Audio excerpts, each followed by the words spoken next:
Buenas tardes.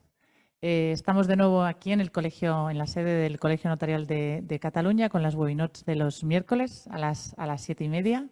En este caso tenemos a un compañero y amigo, Ramón García Torrent Carballo, que hoy nos va a hablar de los regímenes económicos matrimoniales y las parejas de hecho en el ámbito del derecho internacional privado, con especial referencia a los reglamentos europeos. Como siempre, será una conferencia, charla de unos 40 minutos y después quien considere o quien tenga interés en hacer alguna pregunta lo puede hacer a través del chat de la web, y los que están aquí presencialmente, pues por supuesto. Y bienvenido, muchísimas gracias por venir, por colaborar y por todo lo que aportas al colegio. Es de destacar, Ramón colabora muchísimo con el colegio y con otras instituciones, pero además de notario de Barcelona, es notario en Comisión de Servicios en la Dirección General y es el responsable del área de Derecho Internacional Privado de la Unión Internacional de Cataluña. Total, que estás todo el día haciendo cosas, además de por la profesión, por los estudiantes y por los compañeros. Así que te lo agradezco muchísimo y cuando quieras pues puedes levantarte y empezar. Muchas gracias, Ramón. Bueno, inicialmente lo que quiero apuntar es que vamos a hacer una explicación sin dar nada, por supuesto, partiendo de un nivel bastante básico. Hay otros trabajos maravillosos, como los de Vicente Martorell, compañero nuestro, o Javier Oñate, o la Aula de Derecho Internacional, donde entra de forma más específica. Pero me gustaría, para asegurar que vamos haciendo unos conocimientos, fijar unos primeros fundamentos. Lo primero que hay que decir es que, de acuerdo con el reglamento notarial, el artículo 159, el notario en la escritura pública, cuando hace constar el régimen económico matrimonial, lo hace constar por manifestación de los interesados. Son los interesados los que vienen y el notario indaga, de acuerdo con las preguntas que plantea el notario, cuál es el régimen económico matrimonial. Es decir, no hay que acreditar fehacientemente al notario la determinación del régimen, sino que es el notario el que lo indaga a partir de las preguntas que hace a las partes. Esto no es óbice para que la propia Dirección General, ya aclaró en alguna resolución, que es una labor de mucha importancia y que, por tanto, es un momento en que, sobre todo en el momento de la compra, de la adquisición del inmueble, tiene que haber un momento de reflexión y de análisis profundo. Porque si no, pueden haber divergencias, como antes comentábamos, en que hay un régimen económico matrimonial que se hace constar en la adquisición y resulta que en la transmisión se averigua que es otro régimen. Problema, evidentemente, que no existe si comparecen ambos titulares registrales, ambos cónyuges, porque aquí no hay problema, pero sí cuando comparece uno solo. Es básico también, y así está fijado por la Dirección General, que cuando se averigua el régimen económico matrimonial, luego veremos cómo, y se fije en la escritura, se haga constar si es legal o paccionado. Es decir, si es legal, hay que poner régimen legal de separación de bienes catalán o el que sea, o régimen legal de gananciales. No basta con decir el régimen. Si no se dice nada, si no se añade la expresión legal, se sobreentiende que es un régimen paccionado y por tanto hay que acreditar los capítulos matrimoniales donde se pactó dicho régimen. Y por tanto es importante que en las escrituras públicas nunca nos olvidemos, cuando es un régimen legal, de hacer constar la palabra legal, porque en caso contrario es una causa de calificación registral bastante recurrente. Cuando el régimen es paccionado, no es un régimen legal, el propio 159 dice que hay que hacer constar los capítulos matrimoniales en virtud de los cuales se alteró el régimen. Y aquí quiero hacer un pequeño inciso. El 159 del reglamento notarial, insisto en el reglamento notarial porque es la norma en que nos basamos los notarios para redactar las escrituras, dice que hay que hacer constar el documento auténtico y, en su caso, reseña del registro civil donde están inscritos. En este punto, porque aquí sí que también es objeto de varias problemáticas cuando intervienen algún elemento de extranjería o internacional en la relación matrimonial, el 263 del Reglamento de Registro Civil, actualmente derogado, pero que quiero mencionarlo porque es donde arranca la doctrina, hacía constar que debía hacer que cuando la escritura de capitulaciones modificaba cualquier otro registro público, había que hacer constar la inscripción en el registro civil.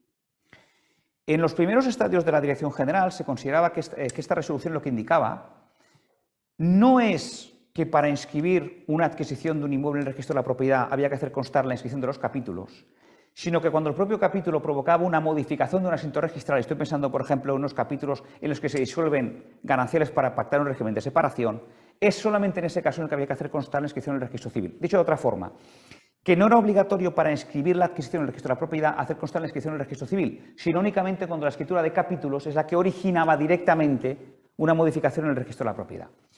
Sin embargo, esta doctrina fue abandonada posteriormente por el centro directivo, al punto que hizo constar que para inscribir una adquisición en el registro de la propiedad en la que procedía de un régimen pactado entre los cónyuges en capítulos, era obligatorio hacer constar la inscripción, los datos de inscripción en el registro civil. Este salto de la Dirección General se basaba en un principio básico, que es el principio de inoponibilidad versus oponibilidad. ¿Qué pasa? Si en el registro civil no está inscrito los capítulos matrimoniales, argumento de la Dirección General, nos encontramos con un registro público de efectos materiales, como sabemos, que publica, o que no, mejor dicho, que no publica un régimen, y por tanto se establece una inoponibilidad frente a terceros, frente a una eventual inscripción en el registro de la propiedad que se iba a publicar dicho régimen, de forma que se producía una colisión entre la inoponibilidad en un registro público o registro civil versus oponibilidad en otro registro público, también de efectos materiales, registro de la propiedad, contradictorio. La conclusión de esto es que en toda inscripción de adquisición en el registro de la propiedad en la que los cónyuges te alegaban un régimen paccionado, hay que hacer constar la inscripción en el registro civil. Si esto lo extrapolamos al ámbito del derecho internacional, la Dirección General, que también ha planteado la cuestión, sobre todo a propósito de matrimonios franceses y belgas, ha hecho constar que también hay que hacer constar, cuando es obligatorio donde se ha pactado, la ley reguladora del matrimonio, la inscripción en el registro civil extranjero. Y este es el gran problema. Porque cuando te viene un extranjero, que nos pasa mucho en los despachos, con un capítulo matrimonial, lo primero que hay que preguntarle es si está o no inscrito en el registro civil. Si está escrito en el registro civil, se trae debidamente apostillado y se hace constar. Si no está escrito en el registro civil, el problema es que hay que acreditar frente al registro de la propiedad que en dicho país no es obligatoria la inscripción, bien por conocimiento directo del notario que la hagas constar bajo tu fe pública, o bien porque sale un informe del notario competente donde se lo haga constar. Pero es importante este salto porque esto nos determina que, al menos a mí me pasa mucho en el despacho, por lo tanto a mis compañeros pasará igual, que te vienen con capítulos. Por supuesto, hay que aportarlos de forma auténtica, debidamente apostillados, pero que no acreditan la inscripción en el registro civil. Y hay que advertirles de que eso va a ser una causa de calificación registral y, por lo tanto, puedes firmar la escritura dejando a salvo que posteriormente te acrediten la necesidad de inscripción. Actualmente, el artículo 60 de la Ley del Registro Civil se reitera en la misma línea y hay una resolución reciente de 3 de enero del 2022 que ha vuelto a insistir en esta línea. Por tanto, es necesaria la previa inscripción de los capítulos matrimoniales en el registro civil competente para su constancia en el registro de la propiedad español. Actualmente lo ha planteado algún compañero, que recuerda también Vicente Martorell, y que quizás habría que revisar esta doctrina de acuerdo con lo que veremos luego del reglamento comunitario sobre regímenes económicos matrimoniales y sobre todo el punto relativo a la oponibilidad que luego analizaremos. También apuntar que desde la entrada en vigor de la nueva ley del registro civil, actualmente en los expedientes matrimoniales tramitados ante notario para apreciar la capacidad matrimonial, los notarios hemos de hacer constar el régimen económico matrimonial y se hace constar en el registro civil. Por tanto, también habría que plantear en la misma línea que actualmente para matrimonios que ya se han otorgado con expediente matrimonial bajo la nueva ley, como el registro civil español publica el régimen económico, lo conveniente es que nos acreditaran la inscripción del régimen que se publica en el registro civil, que también, como apunta algún compañero, incluso hacer constar que no se ha modificado. ¿Por qué? Porque actualmente tenemos que tener en cuenta una oponibilidad en un registro público como es el registro civil, en que ya han hecho constar un régimen económico matrimonial. Volviendo al ámbito de los matrimonios extranjeros, o mejor dicho, sujetos a un régimen económico matrimonial extranjero, también conviene, antes de entrar en el reglamento, hacer alguna pequeña salvedad, porque en eso también ha habido un cambio en el centro directivo. Históricamente, el artículo 92 del reglamento hipotecario, en base a la interpretación que ha hecho la Dirección General, cuando los cónyuges son de la misma nacionalidad, no es necesario, en el momento de la adquisición, hacer una indagación de cuál es su régimen económico, sino que basta hacer constar que adquieren de conformidad con su régimen económico matrimonial legal. Esta solución, que admitió en su momento la Dirección General y que es un recurso bastante útil, el único problema no me acaba de convencer porque difiere el problema a la transmisión. Es decir, es muy cómodo para el notario que autoriza la compra, pero es muy incómodo para el notario que autoriza la transmisión. Pero que sepamos que esto es una doctrina emitida por la Dirección General, que entonces lo que se hace es diferir el problema del régimen económico al momento de la transmisión. Sí que conviene advertir que esta doctrina, como se ha encargado de recordar el centro directivo en resoluciones recientes, no es aplicable cuando son de distinta nacionalidad. Cuando son cónyuges de distinta nacionalidad, hay que acreditar sí o sí, o mejor dicho, hacer constar sí o sí cuál es su régimen económico matrimonial. No podemos hacer constar que están en su régimen económico porque son de distinta nacionalidad. Y por tanto, cuando son de distinta nacionalidad, hay que hacer constar además el régimen económico de dónde es. No basta con decir es un régimen de separación de bienes, sino por ejemplo un régimen de separación de bienes catalán, o un régimen de separación de bienes del derecho inglés, o un régimen de separación de bienes de algunos estados de Estados Unidos. También conviene hacer constar que en esta materia, a partir de la entrada en vigor del reglamento comunitario que luego veremos, que fue el 29 de enero del 2019, aplicaremos el mismo. Pero antes teníamos en vigor los artículos 9.2 y 9.3 del Código Civil. Y antes de entrar en el reglamento me gustaría hacer alguna pequeña reflexión en torno a los mismos. Intentaré no ser muy espeso. El artículo 9.2 del Código Civil da nuestra norma de derecho internacional privado para determinar cuál es la ley aplicable al matrimonio. Históricamente se decía que una vez determinada la ley aplicable al matrimonio por el artículo 9.2 del Código Civil, esta ley era inmutable.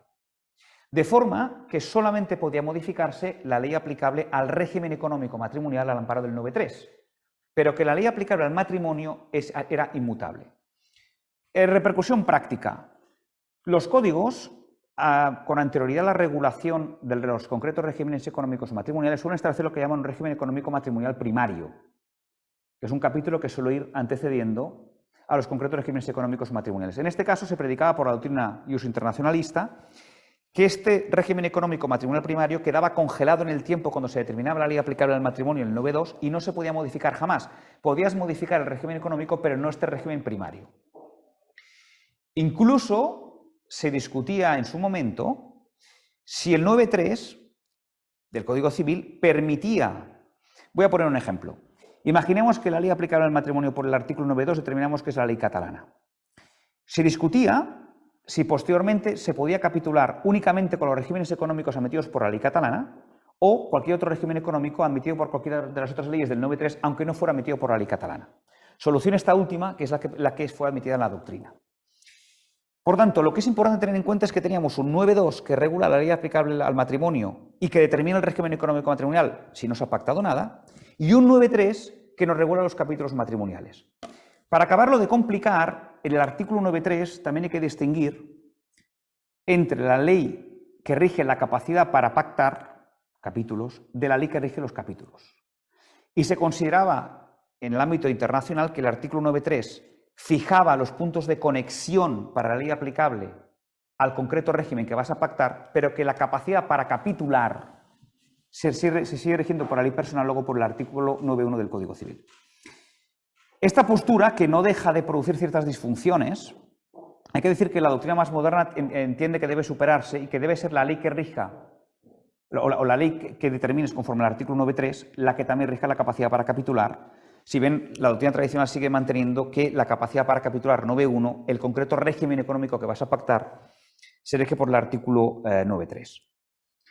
También quiero, antes de entrar en el reglamento, apuntar un tema que también es muy frecuente en las notarías, que es la protección de la vivienda habitual. Código Civil Estatal tenemos 1320, también tenemos el libro de la persona de la familia del Código Civil catalán, que ahí sí lo establece. Muchas regulaciones de regímenes de matrimonio o de regímenes económicos matrimoniales establecen una protección de la vivienda habitual familiar como requisito que, como sabemos, requiere el concurso de ambos cónyuges, aun cuando sea titular uno solo de ellos. En el ámbito internacional se discute si estas normas forman parte del Estatuto Real, es decir, se aplican siempre que el inmueble radique en Cataluña o radique en derecho civil común, o si solo únicamente lo hemos de aplicar cuando lo exija la ley aplicable al concreto régimen económico matrimonial. Me explico. Para la primera postura, para todo bien situado en Cataluña, cuando te vengan a vender, independientemente de su régimen económico matrimonial, les vas a aplicar la protección de la vivienda familiar y vas a exigir que concurran ambos cónyuges. Si entendemos que se rige por la ley que regula el matrimonio, solamente lo vamos a exigir si esta ley es la catalana. Si esta ley fuera la de un país que no lo exige, no lo exigiríamos. Sin perjuicio de apuntar que esta última doctrina a mí me parece la correcta y es la que también ha sido seguida por alguna resolución de la Dirección General, la primera, la del Estatuto Real, que también tiene importantes argumentos, sobre todo de carácter constitucional, protección de la familia 39, de la vivienda familiar 47 de la Constitución. Como notario, yo no entraría en estas disquisiciones, sin perjuicio de que en sede teórica lo defiendo, y yo aplicaría siempre la protección de la vivienda familiar. ¿Por qué? Porque, en primer lugar, aun y suponiendo que defendiéramos, como yo defiendo, que lo determina es la ley aplicable al régimen económico matrimonial, hay que conocerlo muy bien. Y hay muchos derechos extranjeros que exigen o que protegen la vivienda familiar. Con lo cual, yo creo que en caso de duda, siempre es mucho mejor pecar de garantista, sin perjuicio de haber hecho el apunte que he hecho, que no pecar de lo contrario. Esto es un simple consejo. Por cierto, un inciso que se me ha pasado antes. Cuando utilicemos la idea del 92 del reglamento, sean cónyuges de una misma nacionalidad, y hagamos constar que adquieren de conformidad con su régimen económico sin determinarlo, ojo, porque si este régimen es conocido por el registro y es un régimen de separación, van a exigir que pactemos la participación de cada cónyuge. Recordemos que el 54 del reglamento hipotecario exige fijar la cuota de participación de cada cónyuge en la adquisición. Por tanto, esto está bien, pero si el régimen es de separación y no hemos hecho constar la cuota de cada cónyuge en la adquisición y es conocido por el registro, va a ser objeto de nota de calificación. Por tanto, yo vuelvo a decir la línea que he dicho antes. Este sistema está muy bien, es muy cómodo, pero yo, a pesar de estar admitido, yo no lo aconsejo en absoluto. Aconsejo hacer una investigación en el momento de la adquisición de cuál es el concreto régimen económico que tengan los cónyuges.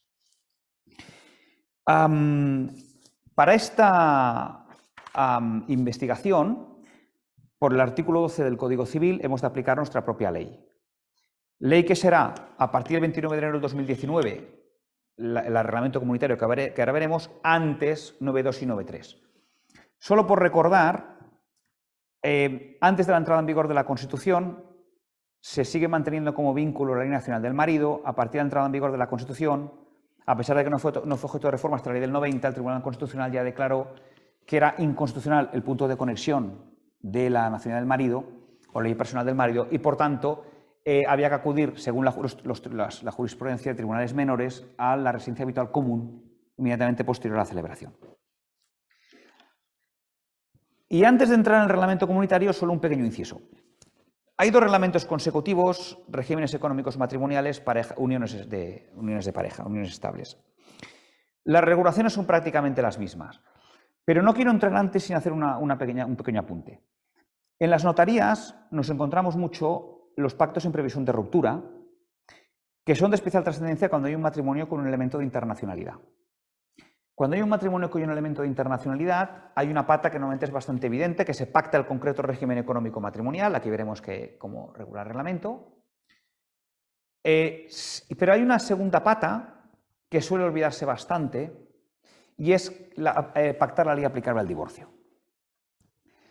Recordemos que Roma III, el reglamento comunitario Roma III, el reglamento 1259/2010, permite pactar la ley aplicable al divorcio. Y siempre me he dado cuenta que es el gran desconocido. Suele pactarse cuando nos vienen a los despachos a hacer los pactos en previsión de ruptura, se preocupan mucho de pactar la ley aplicable al régimen económico matrimonial, pongamos la ley catalana, y se olvidan de pactar la ley aplicable al divorcio, olvidando que muchas de las restricciones a la posibilidad de pactar en previsión de ruptura las establecen los códigos en sede de divorcio, por ejemplo, el Código Civil catalán. Por tanto, solo como consejo, cuando se haga un pacto en previsión de ruptura, además de fijar la ley aplicable al matrimonio o al régimen económico matrimonial, es fundamental también pactar la ley aplicable al divorcio, como nos permite el reglamento comunitario Roma III. Y en cuanto a la pensión de alimentos, que también se puede pactar, recordemos que aquí rige el reglamento comunitario 4/2009, que se remite al protocolo de la Haya.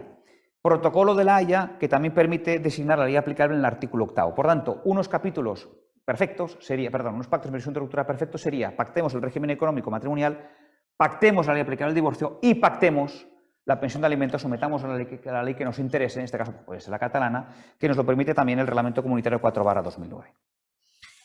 Bueno, ya expuesto esto, nos situamos en los matrimonios celebrados a partir de 29 de enero del 2019, en la cual entra en vigor el reglamento comunitario que vamos a analizar sobre regímenes económicos matrimoniales.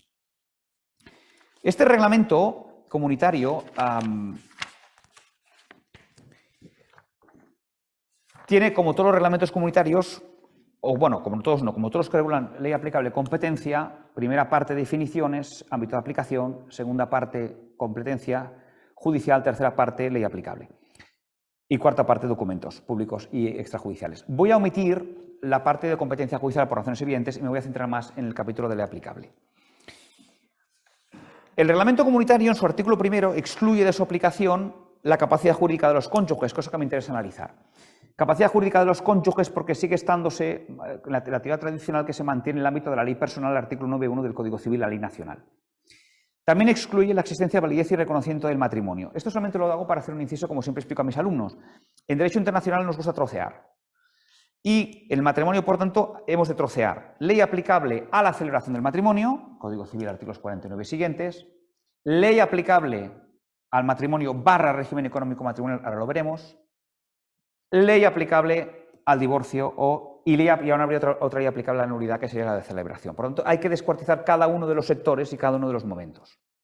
De ahí, insisto, aunque me haga pesado, la importancia de impactos sin previsión de ruptura, pactar no solo la ley aplicable al régimen económico, sino también la ley aplicable al divorcio.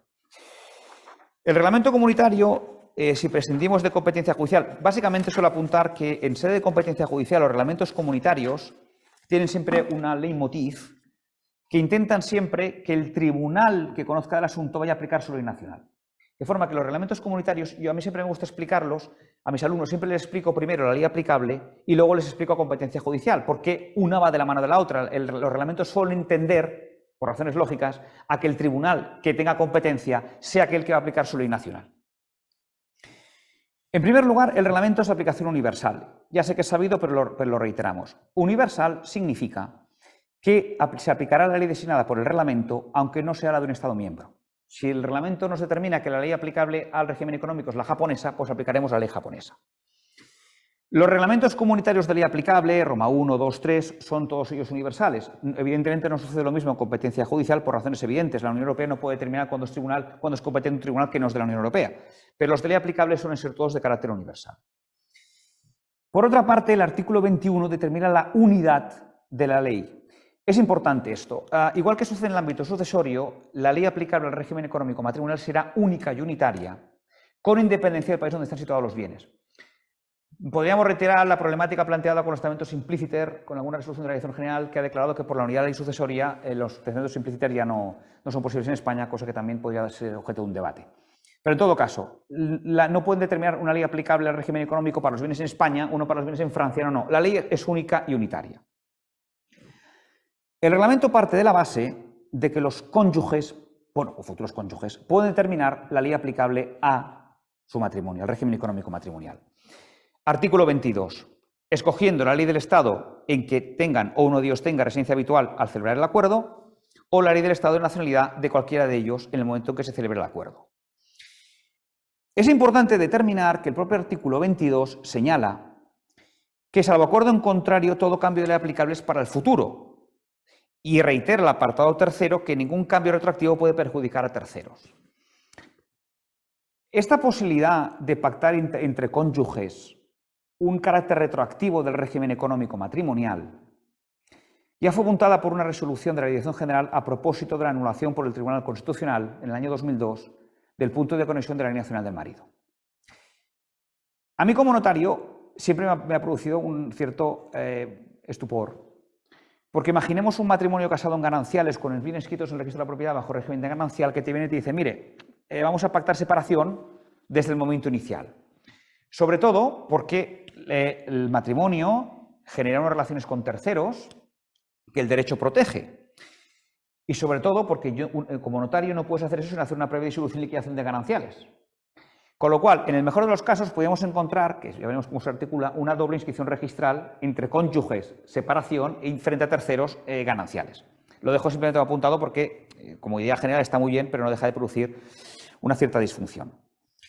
El reglamento distingue entre acuerdo de elección de ley aplicable y acuerdo de capítulos, evidentemente, o validez de los capítulos. Evidentemente lo hace porque hay países comunitarios que no conocen los capítulos matrimoniales y se llaman acuerdo de elección. No hay más que por eso. Y por eso hay dos artículos que dedica a los mismos. En el ámbito de los capítulos matrimoniales que regulan el artículo 25, me interesa destacar solamente la cuestión relativa a la forma. Las normas de derecho internacional privado que regulan la forma son lo que se llaman normas materialmente orientadas. En el ámbito de la autoridad de derecho internacional llamamos norma materialmente orientada a aquellas que quieren conseguir un resultado concreto. Resultado concreto que en el ámbito del derecho internacional sería salvar los negocios por la forma. Intentamos que los negocios nos anulen por una cuestión meramente formal. Pero claro, en el ámbito de los capítulos, cuando las legislaciones suelen establecer un requisito formal, lo hacen por protección de las partes. También es verdad que en general se suele establecer por ello. Lo cual es de especial trascendencia. ¿Qué quiero decir? El artículo 25, aparte de decir que los capítulos han de estar firmados, fechados por los cónyuges, señala que, primero, si la ley del Estado miembro en el que ambos cónyuges tengan la residencia habitual, al celebrar los capítulos exige requisitos formales adicionales, deben cumplirse. Y si tienen residencia habitual en distintos estados, basta con que cumpla la de cualquiera de las dos leyes. Repito, si cuando los cónyuges celebran los capítulos tienen residencia en diferentes estados, basta que cumplan los requisitos formales de una de ellas. Imaginemos que uno exige forma pública y otro no. Para el reglamento bastaría con que se cumpliera la del que no la exige. Pero con una salvedad, siempre y cuando la ley aplicable al régimen económico matrimonial no imponga la forma pública. Porque esa es la salvedad que hace el tercero. Es decir, si la ley aplicable al régimen económico matrimonial impone la forma pública, en ese caso se exigiera siempre forma pública. A mí siempre el registro formal se me ha planteado. Imaginemos, por ejemplo, unos capítulos que formalmente fueran válidos en documento privado, de acuerdo con la ley aplicable del artículo 25 que termina notaría, con el documento privado para decir que lo quieren hacer valer porque el reglamento comunitario le reconoce la validez formal. Claro, como notario, evidentemente hay compañeros que han apuntado también que si hace un acto de protocolización, es una cuestión que queda apuntada, pero evidentemente un simple documento privado naturalmente no lo puedes hacer constar, y menos ahora con la doctrina actual, que es necesario también acreditar la inscripción en su caso. Si no han escogido ley, que es el 99% de los casos, la gente se casa a lo loco sin pactar regímenes económicos matrimoniales ni plantearse cuál es cuando entra en vigor el artículo 26. El artículo 26 dice, si no han pactado los cónyuges, tenemos, en primer lugar, la de la primera residencia habitual común tras la celebración del matrimonio. Bien. Es importante tener en cuenta que en derecho internacional, no puede dejarse un matrimonio celebrado sin un régimen económico matrimonial. Es decir, que como ya decía el 9.2 del Código Civil, la residencia habitual tiene que ser inmediatamente posterior a la celebración. No, mire, cuando nos casamos, estuvimos un año acabando un máster yo aquí y al cabo de un año fijamos, ya, pero es que al cabo de un año no fijas. Porque los acreedores tienen que saber a qué atenerse y el derecho tiene que saber cuál es su régimen económico desde que se casa. Plantea problemas de todo tipo cuando solo es una estancia de 4 meses, pero ya estaban preparando la casa, etcétera, etcétera. Porque esto ya recurrimos al concepto general de residencia habitual. Si no hay punto de conexión de la residencia habitual común posterior a la celebración del matrimonio, en segundo lugar acude a la nacionalidad común. Paro aquí. El segundo punto de conexión es la nacionalidad común. Lo cual significa que a imagen y semejanza de lo que ha ocurrido con el Reglamento Europeo de Sucesiones, el hecho de que un matrimonio de españoles, después de contraer matrimonio, vayan a residir habitualmente en el extranjero, es un elemento de internacionalidad que saca el matrimonio del ámbito del derecho interregional y lo lleva directo al ámbito del derecho internacional privado. Es decir, que el derecho interregional lo aplicaremos al matrimonio entre españoles que vayan a residir después en España, pero después de contraer matrimonio. Pero si el matrimonio es entre españoles que después de contraer matrimonio van a residir primera residencia fuera de España, aplicamos el reglamento comunitario. Omitiendo el 16.3 del Código Civil. Recuerdo que el 16.3 del Código Civil señala que ningún matrimonio entre españoles puede regirse por una ley extranjera. Aplicaba supletoriamente el Código Civil, que ya el Tribunal Constitucional se encargó en el 93 de mantener o declarar la constitucionalidad. Por razones evidentes, el derecho comunitario del principio de primacía, no hace falta discutirlo nada más. Pero eso es un punto que quiero tener en cuenta. Por tanto, igual que sucede cuando un español muere con residencia habitual en el extranjero, ya nos vamos al ámbito del Reglamento Europeo de Sucesiones. En el caso de que tengan dobles nacionalidades comunes, el reglamento prescinde de la nacionalidad común y prescinde de este segundo punto de conexión. ¿Por qué? Porque ¿cuál prima entre las dos? No se pronuncia el reglamento y vamos al tercer punto de conexión, que sería el cajón desastre del derecho internacional, que es el país donde tenga conexión más estrecha o vínculos más estrechos. Recordemos que en el ámbito del derecho internacional, el punto de conexión del vínculo más estrecho puede actuar como criterio corrector de un punto de conexión erróneo o como criterio subsidiario. Aquí lo hacemos entrar como criterio subsidiario. Establece también el reglamento un expediente, que sobre todo lo apunto para los letrados, para los abogados, que solo puede operar en el ámbito judicial, pero que es de capital importancia. Pensemos un matrimonio, pongamos un matrimonio de catalanes que se va a vivir justo después de contraer matrimonio durante 3 años a un país donde se haya establecido un régimen de comunidad, California, por ejemplo, Estados Unidos, y luego al cabo de unos años vienen a Barcelona y ya mantienen toda su vida en Barcelona y ya se comportan como si estuvieran casados en separación de bienes, porque, dicho sea de paso, un matrimonio entre españoles que se vayan a vivir al extranjero no van a ser conscientes de que están casados de ahí, para pensar siempre que están en el régimen y más si tienen vecindad civil común. El artículo 26 establece que, como excepción y a instancia de cualquiera de los cónyuges, la autoridad judicial, la autoridad judicial, no el notario, ha de ser un juez en sede judicial, que tenga competencia para resolver sobre el régimen económico matrimonial, podrá decidir que la ley de un Estado distinto del Estado cuya ley sea aplicable en virtud del apartado A, residencia habitual posterior al contrario del matrimonio, regirá el régimen económico si el demandante demuestra que los cónyuges tuvieron su última residencia habitual en ese otro Estado durante un periodo de tiempo considerablemente más largo que el de la residencia habitual común después de contraer matrimonio, y ambos cónyuges se basaron en la ley de ese otro Estado para organizar o planificar sus relaciones patrimoniales. La ley de ese otro Estado se aplicará desde la celebración del matrimonio, a menos que uno de los cónyuges no esté de acuerdo. En este último caso, se aplicará solo desde el momento del cambio. Es decir, que es un expediente que me parece de muchísima utilidad para letrados, porque puedes alegar la aplicación de un régimen de separación, aunque sea, si el otro supone, desde el momento del traslado, pero te sirve como expediente judicial de gran importancia. Repito, el artículo 27.3 del Reglamento Comunitario. Y llegamos ya al meollo de la cuestión, que antes he comentado que la doctrina de la Dirección General sobre la exigencia de inscripción en registros civiles competentes es un requisito imprescindible para inscribir una adquisición en el registro de la propiedad español. Y he dicho que esta doctrina quizás habría de revisarse a la luz del artículo 28 del Reglamento Comunitario que vamos a analizar. La cuestión principal de los capítulos matrimoniales no es que lo es, la variedad interpartes que lo es, pero es de muchísima importancia la oponibilidad de terceros. La oponibilidad de terceros está regulada en el artículo 28 del reglamento bajo el principio de cognoscibilidad o de conocimiento efectivo, más que cognoscibilidad. Vamos a ver qué dice el 28. La ley aplicable al régimen económico matrimonial entre los cónyuges no podrá ser invocada por uno frente a un tercero en un litigio entre ambos, salvo que el tercero conociera o, actuando con la debida diligencia, debiera haber tenido conocimiento de dicha ley. Por tanto, no se puede oponer al tercero el régimen económico matrimonial a menos que el tercero lo conozca o lo hubiera debido conocer. Bien, el propio reglamento te dice cuándo considera que el tercero conoce la ley. ¿Cuándo?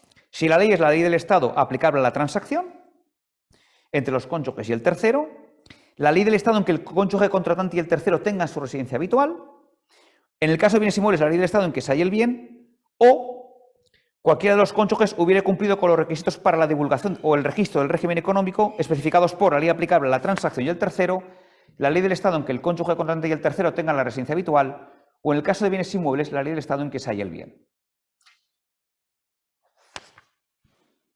Si uno analiza este reglamento comunitario, a mí se me plantea la duda.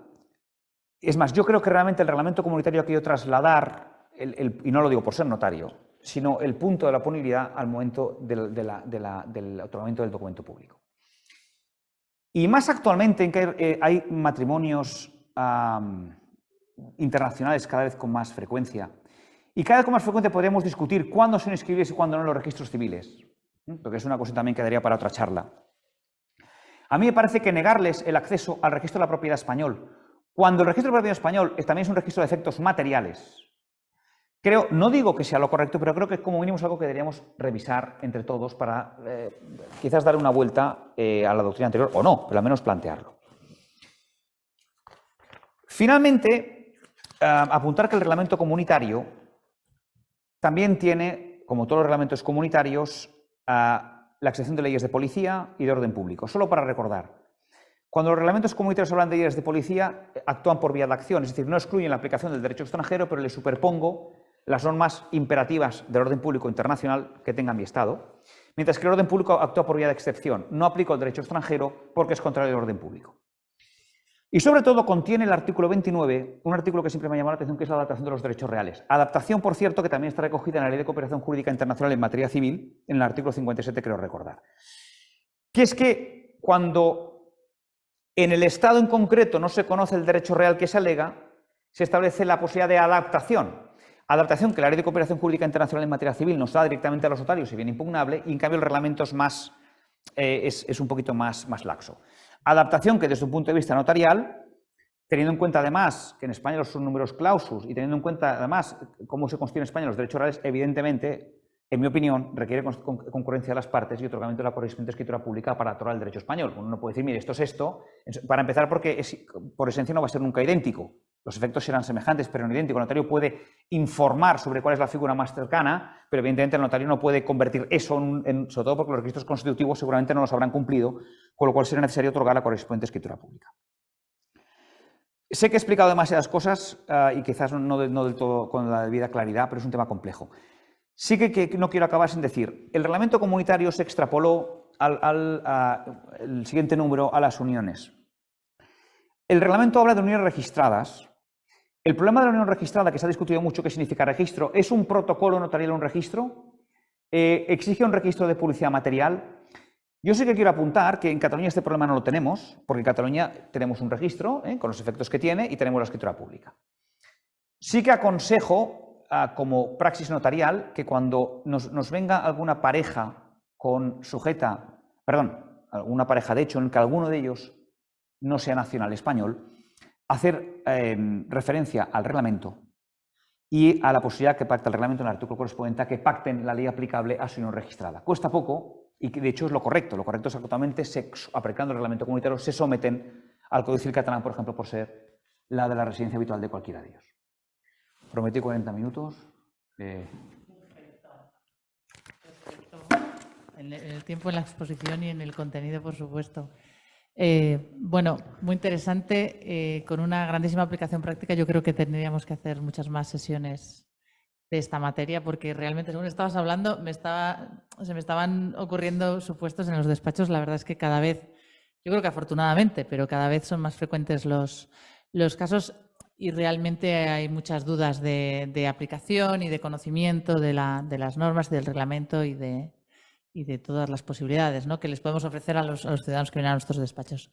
En todo caso, si queréis hacer alguna pregunta, los presentes o los oyentes, es un poco extraño porque no sabemos muy bien cuántos nos estáis escuchando, pero si queréis, a través del chat de la web podéis hacer preguntas y los presentes también. En todo caso, mientras os lo pensáis, sí que quería que Ramón nos ilustrara un poco de una de las circunstancias que se nos plantean con relativa frecuencia en los despachos, en matrimonios, en adquisiciones por parte de uno de los cónyuges, con la confesión de privacidad que a veces casi lo exigen el adquirente y no tenemos muy claro si podemos aceptarlo, si podemos recogerlo, si está permitido por la ley aplicable a su matrimonio y qué soluciones podemos darles en esos casos, que de verdad que es un supuesto bastante frecuente y que da lugar a muchas dudas, ¿no?, en cuanto a la aplicación práctica. Así que queríamos saber tu opinión, a ver qué nos dices. Bueno, tienes micrófono. Sí, la confesión de privatividad, que además, como sabemos, todo está metido por el reglamento hipotecario. No hay que olvidar que el reglamento hipotecario establece la forma de inscribir la confesión de privatividad, pero es necesario que la ley aplicable al régimen económico matrimonial permita la privatividad. Con lo cual, lo primero que ha de hacer el notario es, si conoce la ley aplicable, determinar que esa ley, la que fuere, permite la confesión de privatividad, o, porque claro, si no lo desconoces, el requisito te va a pedir que se lo acredites por los medios habituales de acreditación del derecho extranjero.